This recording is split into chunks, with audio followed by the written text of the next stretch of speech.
This next performer is returning to stand-up comedy after a 10-year absence. Please welcome Larry David.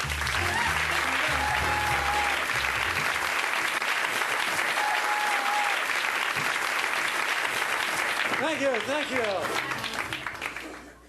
I think I'm going to do very well tonight. I really do. I'm feeling just unbelievably confident.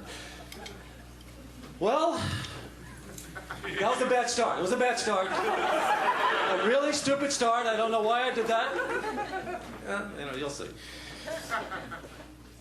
Well, you seem like a very nice audience tonight. I'm wondering, in case I break into some Spanish or French, may I use the familiar two form with you people instead of usted? Because I think usted is going to be a little too formal for this crowd. I feel already I've established the kind of rapport that I can jump into the two form with you.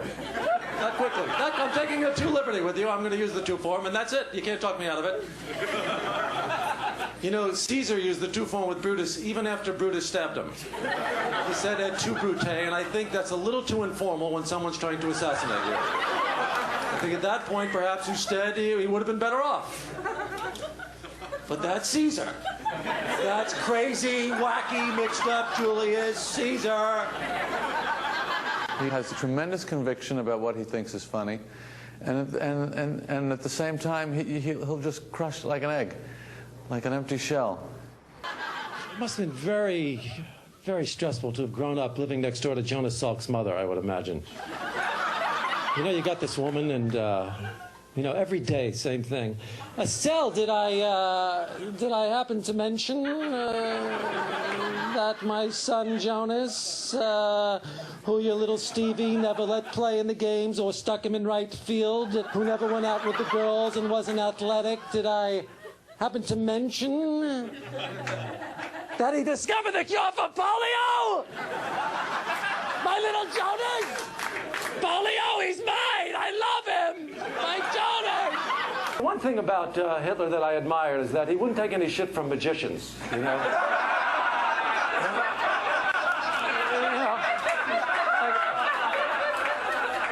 Hitler was a big fan of magic, and Hitler would go to he'd go to a magic club, and he'd watch the show, and afterwards he'd go backstage to talk to the magician. He'd go, it was a wonderful show, and I was just wondering, I was talking to my friend, where's the rabbit? I'm sorry, mein Führer. I'm really glad you enjoyed it, but we're really not allowed to tell about the secrets. You know, they're tricks. We're not allowed.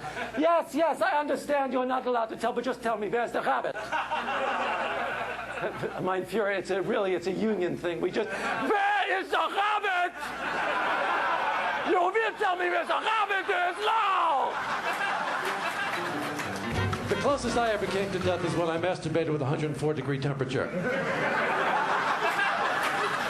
I had the flu, and I was sweating. I was under the covers. I was shivering, and the sweat was coming down, and I couldn't even raise my arm hardly. And all of a sudden, it started like to drip down, and I'm dying here. And the next thing I know, boom, boom, boom, you know. And then, oh my God, I thought I was dead. I saw the white light.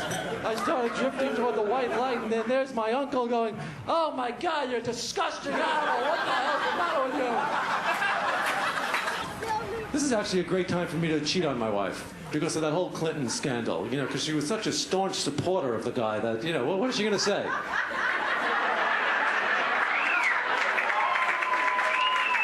I could do whatever I want. Come on. Did Clinton actually think that he was going to get blowjobs from a Jew and get off scot-free?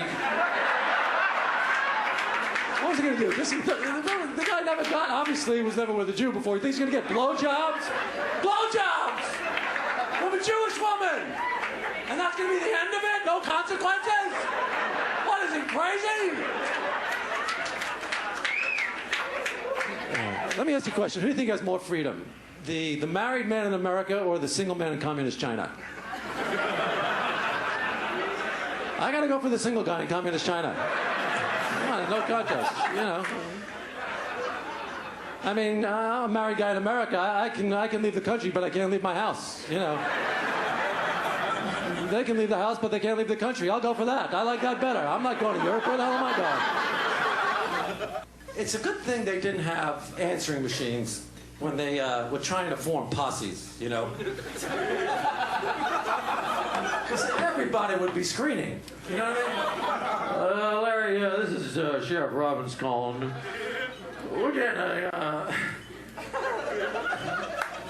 a posse together this afternoon around 2:30. We're going to meet by the old Red Barn.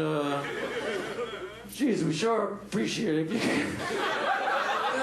Sure appreciate it if you can make this posse. So we're kind of short on guys, and we only got about 3 or 4 guys, and shit, we can really use you. You know what?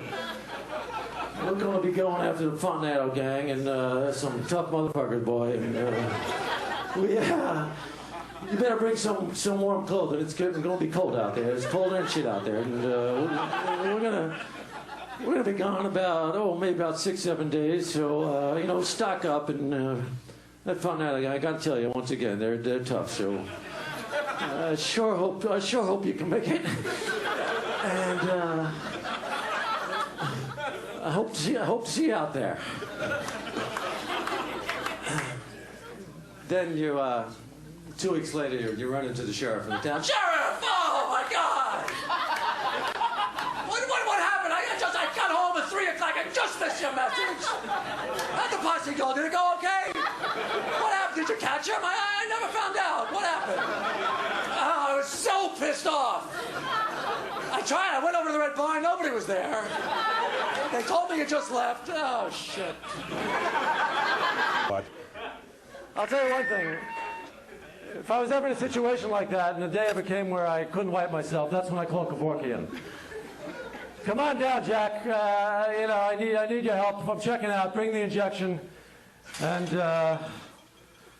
you know, that's when mercy killing should be tolerated. Thanks for getting me this gig. It's been really just delighted with this whole thing.